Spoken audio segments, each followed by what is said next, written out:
Salut les gars, pour ceux qui me connaissent pas, je m'appelle Guillaume et sur cette chaîne on parle de powerlifting et de streetlifting principalement. Donc sur cette vidéo, je vais te parler de comment t'améliorer aux tractions, donc d'un point de vue endurance, donc augmenter ton nombre de reps au poids de corps, mais aussi d'un point de vue streetlifting, c'est-à-dire augmenter la charge que tu vas pouvoir tirer sur une seule rep. Donc si c'est des sujets qui t'intéressent, n'hésite surtout pas à liker la vidéo et à t'abonner.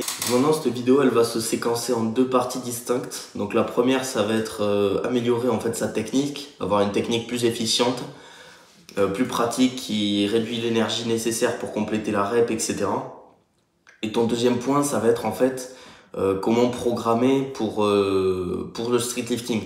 Donc le deuxième point, comme je vous dis, il n'y a pas d'endurance, c'est vraiment qu'une programmation d'un point de vue streetlifting, tout simplement parce que moi je fais du streetlifting et l'endurance j'ai jamais fait, donc je me sens pas légitime de vous donner des conseils là-dessus. Donc pour ceux qui sont vraiment intéressés dans l'endurance, honnêtement après le premier point vous pouvez quitter la vidéo. Ok, donc dans cette partie je vais vous parler de 4 points précisément. Le premier ça va être la réduction d'amplitude. Le deuxième ça va être l'augmentation de ton explosivité. La troisième, ça va être l'énergie kinesthésique. Et la quatrième, l'optimisation de ton balancier. On va commencer par la réduction d'amplitude. Sur ta réduction d'amplitude, en fait, tu as 3 moyens de réduire l'amplitude sur tes tractions pour augmenter tes performances. La première méthode que tout le monde connaît déjà, c'est-à-dire par rapport au menton, donc c'est-à-dire tout simplement le fait de monter le menton en l'air. Faut savoir que les gens considèrent ça comme de la triche, mais en compétition, c'est autorisé. Donc, faut pas partir avec un désavantage. Faut vraiment utiliser en fait tous les moyens que tu as pour progresser. Donc ça va être la première chose. Dans un second temps, tu vas voir les mains, c'est-à-dire en fait l'endroit où tu prends ta barre. La plupart des gens vont prendre la barre ici à peu près. En fait, si tu prends vraiment ta barre ici, en fait, tu vas gagner peut-être ça d'amplitude. Et ça paraît pas, mais sur chaque rep, par exemple d'un point de vue endurance, si tu fais, je sais pas, 30 reps, ça va énormément t'être utile. En force un petit peu moins, mais ce sera toujours intéressant de réduire ton amplitude. Donc tu as ce point-là. Et pour finir, tu as la prise, donc c'est-à-dire la largeur de ta prise. Donc si tu prends au niveau de tes épaules, tu auras plus d'amplitude que si tu prends large naturellement. Donc forcément, ça c'est des trucs à réfléchir. Après pour la prise en elle-même, c'est un petit peu au cas par cas pour être honnête, dans le sens où suivant les individus, tu as des muscles qui sont plus ou moins forts, plus ou moins faibles, etc. Donc telle ou telle technique sera avantageuse. Ok, donc d'un point de vue amélioration de l'explosivité, ce que je vais te conseiller, ça va être 3 choses. Dans un premier temps, il va y avoir 2 techniques et un tips. Donc je vais commencer par la première technique, ça va être les tractions posées au milieu de ta rep.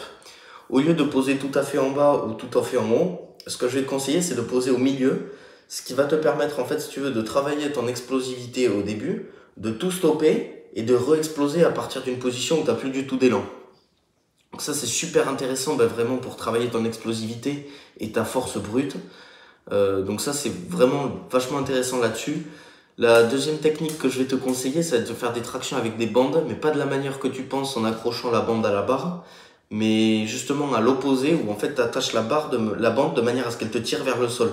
Donc tu l'attaches en bas par rapport à un poids ou à une haltère ou quoi que ce soit, et tu fais des tractions contre ça. Donc ce que ça va faire en fait, c'est que si tu es trop lent sur tes reps, en fait, la bande va réellement te tirer vers le sol et tu n'auras aucune chance de finir ta rep. Donc, en fait, ça va vraiment te donner une occasion en or pour vraiment monter ton explosivité et vraiment exploser super rapidement et produire beaucoup de force rapidement.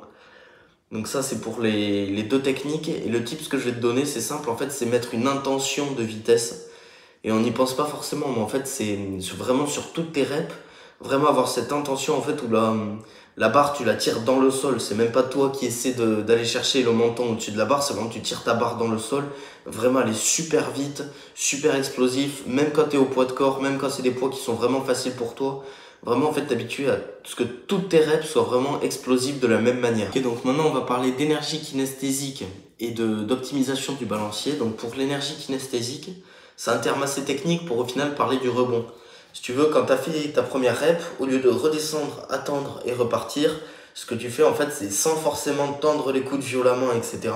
C'est tu gardes ta tension, tu pars vers le bas et boum, directement tu re-enchaînes en fait si tu veux. Tu utilises l'élan de ta première rep pour carry over sur la seconde, sur la troisième, la quatrième, etc.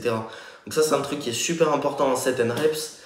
Pas forcément énormément en streetlifting, mais en set and reps c'est vraiment quelque chose qui est très important. Donc ça c'est pour la première chose. La seconde chose ça va être le balancier. Donc ça c'est extrêmement utile et en set and reps et en streetlifting.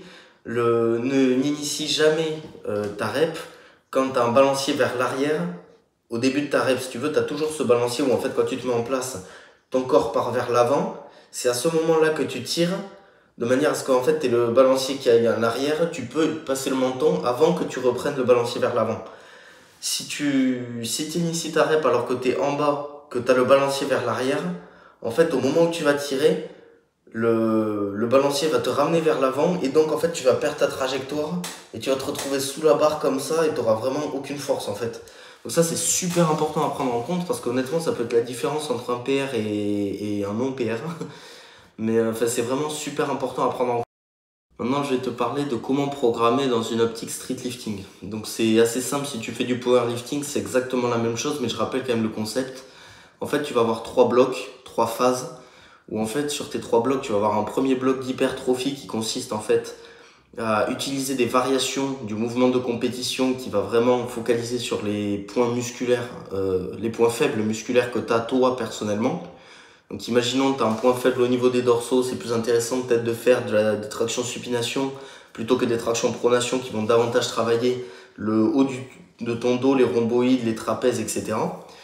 Par exemple, je sais pas, tu as un point faible biceps, ben, tu vas intégrer également des curls, tu vas intégrer voilà, tout ce genre de mouvement où en fait c'est vraiment l'objectif de ce bloc, en fait c'est vraiment l'augmentation du volume d'entraînement sur tes points faibles particulièrement.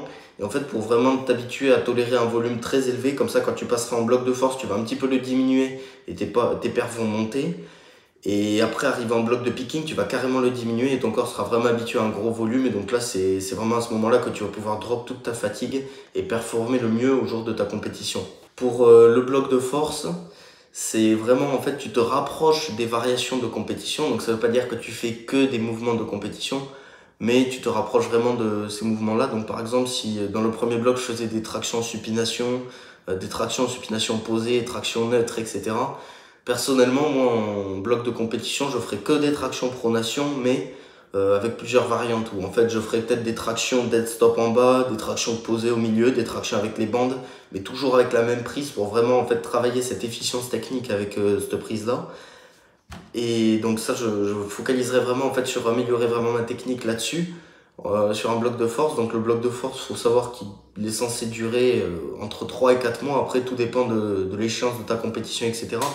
Mais passe davantage de temps dans ce bloc-là que dans le bloc hypertrophie qui devrait durer 2-3 mois pareil. Et ton bloc de picking, c'est quand même assez important qu'il fasse un minimum de 1 mois. Donc ce que je te conseille sur ton bloc de picking, pareil, tu réduis énormément le volume, par contre tu augmentes aussi énormément l'intensité, donc c'est à ce moment-là que tu vas intégrer tes singles, peut-être tes séries de 3 reps un peu plus fréquentes avec un RPE un peu plus élevé. Donc ça c'est important à intégrer. Et donc ça va être pour ton bloc de picking. Juste une semaine avant ta compétition, tu fais ce qu'on appelle un deload. Donc en gros, tu réduis énormément ton intensité, énormément ton volume, tes séries, tes répétitions, tout ce que tu veux. Donc tu réduis en fait tout entre guillemets au maximum. Ou en fait peut-être tu t'entraînes 4 fois par semaine, ben, tu vas peut-être passer à 2 fois par semaine. Et sur ces 2 fois par semaine, tu vas utiliser la moitié de tes charges avec la moitié de tes reps. Voilà, tu fais ce genre de choses où en fait tu réduis énormément ton volume. Tu pratiques quand même pour garder la technique en tête et garder, on va dire, ton efficience technique à un certain point. Mais vraiment utiliser cette période pour en faire, en fait, drop toute ta fatigue et vraiment, bah, du coup, optimiser tes performances le jour de la compétition. On arrive déjà à la fin de cette vidéo, donc si elle t'a aidé, n'hésite surtout pas à balancer ton meilleur like. Si tu as besoin d'un programme de street lifting, n'oublie pas que j'en fais sur mon site, je te mets le lien en description. Et sur ce, bah, je te dis à plus pour une prochaine vidéo, mon pote.